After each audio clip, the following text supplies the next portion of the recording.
అసలైతే French fries starchy పొటాటోస్తో చేస్తారు. మనకి రెగ్యులర్గా దొరికే ఆలుతో కూడా సేమ్ టేస్ట్ వచ్చేలాగా ఫ్రెంచ్ ఫ్రైస్ ఎలా చేసుకోవచ్చో ఈ వీడియోలో చూసేయండి.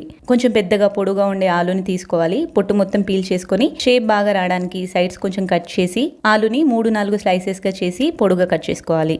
ఇప్పుడు వీటిని ఉప్పు వేసి మరిగించిన నీళ్ళల్లో వేసి జస్ట్ ఒక 5 నిమిషాలు ఉడికించి తీసేయాలి. తీసిన వెంటనే చల్ల నీళ్ళలో వేసుకోవాలి, లేదంటే ఆలు ఓవర్ కుక్ అయ్యి విరిగిపోతాయి. ఇవి కొంచెం కూల్ అయిన తర్వాత పొడి క్లాత్ పైన వేసి తడి తుడుచుకోవాలి, లైట్ గా ప్రెస్ చేస్తూ. ఇప్పుడు దీంట్లోకి ఒక టేబుల్ స్పూన్ వరకు కార్న్ ఫ్లోర్ వేసి నెమ్మదిగా మిక్స్ చేసుకొని పక్కన పెట్టుకోవాలి. తర్వాత ఆయిల్లో వేసి మీడియం ఫ్లేమ్ లోని 5-6 నిమిషాల పాటు ఫ్రై చేసి తీసేసి వీటిని కంప్లీట్ గా చల్లారనివ్వాలి. కంప్లీట్ గా చల్లారిన తర్వాత మళ్ళీ సెకండ్ టైం ఫ్రై చేసుకోవాలి. హై ఫ్లేమ్ లో 3-4 మినిట్స్ ఫ్రై చేస్తే ఫ్రెంచ్ ఫ్రైస్ క్రిస్పీగా వస్తాయి.